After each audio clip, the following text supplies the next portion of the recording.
चुनाव प्रचार भी जोरों पर जारी है। चुनावी सभा रैलियों के बाद मध्य प्रदेश बीजेपी ने अब उपचुनाव वाली सभी 28 सीटों पर विजय जनसंपर्क अभियान शुरू कर दिया है। रायसेन के गंज बाजार से भाजपा प्रदेश अध्यक्ष पीडी शर्मा ने कन्या पूजन करके इस अभियान की शुरुआत की।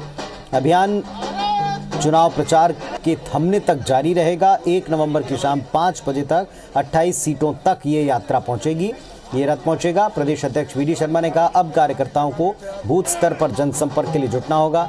इस अभियान के साथ अब बीजेपी प्रत्याशियों को विजय दिलाने की जिम्मेदारी कार्यकर्ताओं की है। अभियान को विजय जनसंपर्क अभियान का नाम इसीलिए दिया है।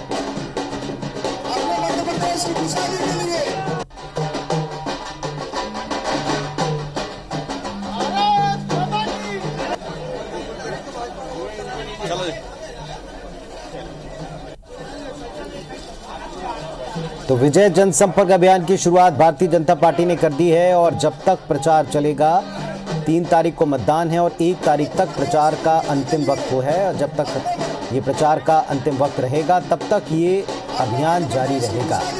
कार्यकर्ताओं पर जिम्मेदारी है बीजेपी को विजय दिलाने की, इसीलिए इसकी शुरुआत रायसेन के गंज बाजार से वीडी शर्मा ने बीजेपी प्रदेश अध्यक्ष ने कन्या पूजन के साथ की है। तो जन जन से संपर्क किया जाएगा और उनसे अनुरोध किया जाएगा बीजेपी को जिताने का।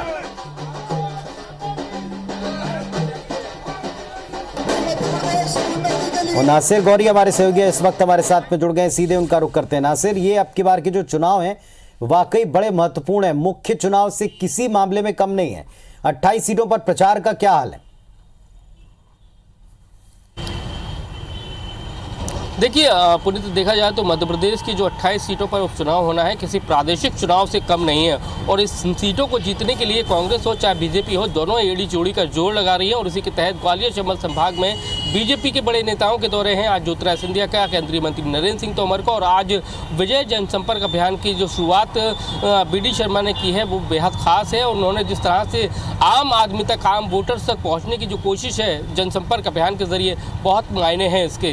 क्योंकि जो चंबल अंचल की अगर 16 सीटें देखें तो ये वो सीटें हैं जिससे मध्य प्रदेश में अगली सत्ता किसकी हो इसका रास्ता जाता है। और ऐसे में बीजेपी की कोशिश है कि हर वोटर्स के पास पहुंचे। और उसी के तहत केंद्रीय मंत्री नरेंद्र सिंह तोमर आज मुरैना में, ग्वालियर में, ज्योतिरादित्य सिंधिया ग्वालियर में, डबरा में और पिछोर में ये सभाएं कर रहे हैं। और ऐसे में बीजेपी के जो बड़े नेता हैं, स्टार प्रचारक हैं, वो भी लगातार दौरे पर बने हुए। कई सारे जो मंत्री हैं बीजेपी के, पूर्व मंत्री वो ग्वालियर चंबल अंचल के डेरे पे हैं और डेरा डाले हुए हैं। साथ ही कांग्रेस की बात करें तो छत्तीसगढ़ से भी कई बड़े नेता हैं वो यहाँ पर मौजूद हैं। हर एक सीट पर पहुँचने की कोशिश है, उनकी नब्ज टटोलने की कोशिश कर रहे हैं कि कहीं से अगर कोई डैमेज कांग्रेस में भी हो रहा है तो उसको कैसे कवर किया जाए। जैसे कि छत्तीसगढ़ ग्राम उद्योग के चेयरपर्सन हैं राजेंद्र तिवारी, वो मुरैना के दौरे पर हैं। ग्वालियर चंबल अंचल की कई सारी सीटों पर वो जाकर देख रहे हैं। सत्यनारायण शर्मा, विकास उपाध्याय हैं, वो देख रहे हैं कांग्रेस के। और जो स्थानीय नेता हैं मध्य प्रदेश कांग्रेस के,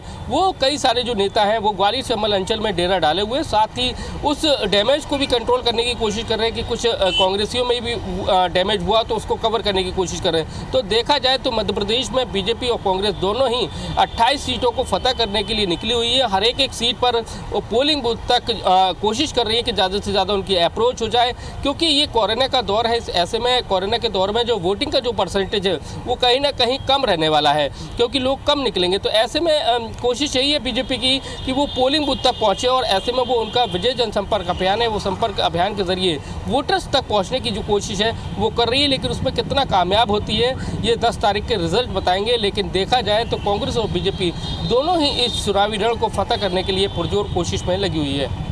चलिए, तो प्रचार का पूरा अपडेट हमारे सहयोगी आपको दे रहे थे। बहुत शुक्रिया नासिर आपका इस पूरी जानकारी के लिए। तो प्रचार